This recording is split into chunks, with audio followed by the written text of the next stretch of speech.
आपका वोट आपकी ताकत, वोट जरूर डालें। इलेक्शन से जुड़ी हर खबर तक ऐप पर डाउनलोड कीजिए तक ऐप। कि जब सत्ता पक्ष के लोगों ने महिला विधायकों की मौजूदगी में गाली गलौज किया, हमारे पर्चे फाड़े और वहां पर ये नारे लगाए कि दादागिरी यूं ही चलेगी, बावजूद इसके हमने संयम रखा। उन्होंने कमलेश प्रजापति एनकाउंटर में दी, भंवरी देवी में दी, उससे पहले उनके इतिहास में इस बात को दर्ज है, और अभी ताजा तरीन अलवर की निर्भया का केस दिया। इसका मतलब सरकार को सीबीआई पे ट्रस्ट तो है, वो टाइम बाउंड तरीके से पदों को बढ़ाते हुए, भले ही पदों की संख्या 50,000 और करें, लेकिन टाइम बाउंड तरीके से ये भरोसा देते हुए निरपेक्ष एग्जाम करवाएं, सीबीआई की जांच भी बराबर चले और जो दोषी पाएं वो निश्चित रूप से दंडित होंगे।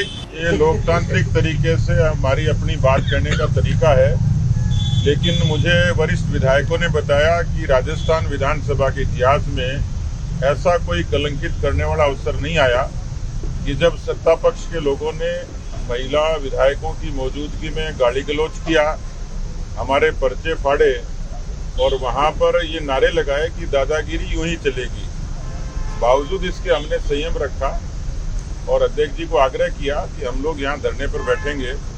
अध्यक्ष जी की नेता प्रतिपक्ष जी की मौजूदगी में बात होने के बाद ही हमने ये निर्णय लिया है। हम कल सुबह वापस जुड़ेंगे, विधायक दल में आगे की रणनीति के बारे में विचार करेंगे।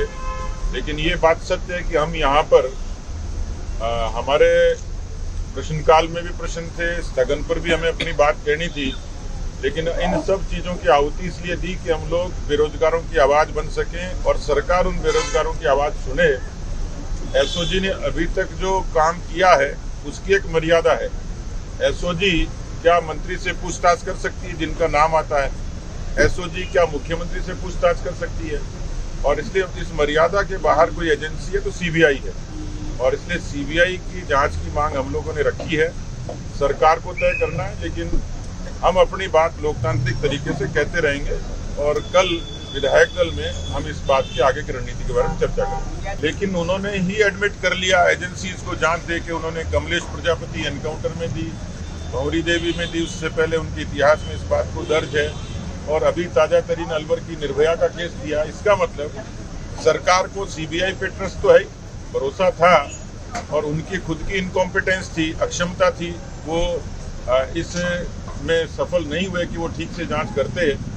इसलिए एक पड़ाव है कि राजस्थान के लाखों विद्यार्थियों के साथ जो अहित हुआ, उनके भविष्य से खिलवाड़ हुआ, और ऐसी सक्षम एजेंसी जो कम से कम पारदर्शी तरीके से, निरपेक्ष तरीके से जांच करे, तो मुख्यमंत्री जी को किस बात का डर है? उनको तो विलंब करना ही नहीं चाहिए।